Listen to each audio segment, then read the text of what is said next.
বিসমিল্লাহির রহমানির রহিম। আসসালামু আলাইকুম। কেমন আছেন আপনারা? আশা করি অনেক বেশি ভালো আছেন। এটা আমার বাংলাদেশের ছাদ বাগান। দেখেন লাল জামরুল, এটা বাইরের, এখনও পাকে নাই, মাত্র রং ধরেছে। আমার বাগানে এমন কোনো ফল নাই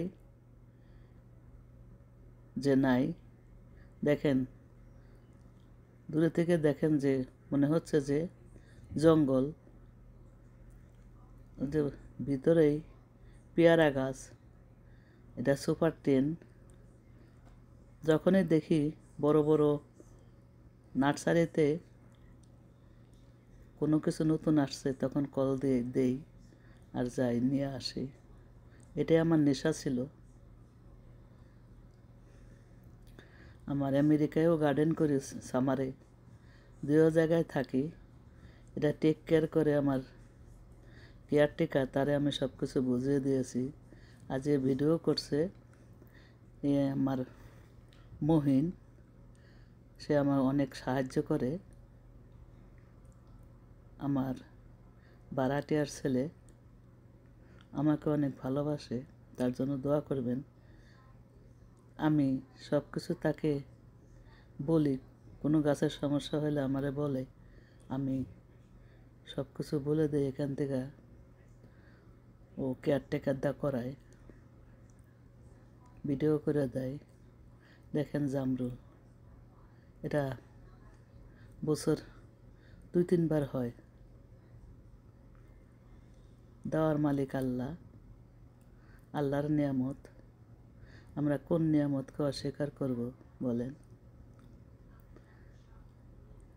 এরকম সাদাও ছিল। দেখেন গাছ এত বড় হয়েছে, কেটে দেওয়া হয়েছে, অনেক ধরে। আলহামদুলিল্লাহ, শুকর আলহামদুলিল্লাহ।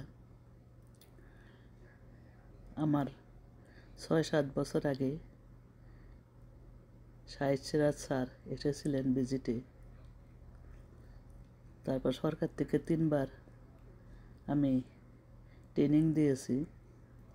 তারা, সে অফিসাররা এসে বলছে যে এইরকম তো ছাদ বাগান আমি কোথাও দেখি নাই, মনে হয় যেন জঙ্গল, এত বড় বড় গাছ।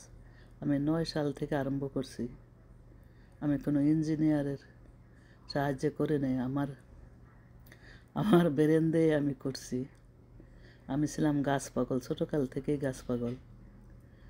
তাই ঢাকা শহরে তো আর খালি জায়গা নাই আমার, তাই ছাদের উপর করছি। 2টা ছাদ, একটা 6 তলার ছাদ আর একটা 6 তলার ছাদে আম বেশি। দোয়া করবেন। আর আমার এই ভিডিও যদি আপনাদের পছন্দ হয়ে থাকে বা ভালো লেগে থাকে, এটা লাইক দিয়ে সাবস্ক্রাইব করার অনুরোধ রইল। আর এই যে দেখছেন, এটা থাই লঙ্ঘন। বাংলাদেশে আছে কাটলিচু, কিন্তু কাটলিচু না, এটা থাই লঙ্ঘন, থাইল্যান্ডের। অনেক বড় বড় হয়, কালারটা একটু হালকা গোলাপি কালার হবে যখন পাকবে। আমি সাভার থেকে কিনেছি, টাঙ্গাইল যাইতে সাভার, আমার শ্বশুর বাড়ি সাভার টাঙ্গাইলে। ওখানে যাইতে বা হাতে নবীনগরের আগে আগে না পরে সেটা আমার সঠিক কারণ ভুলে গেছি।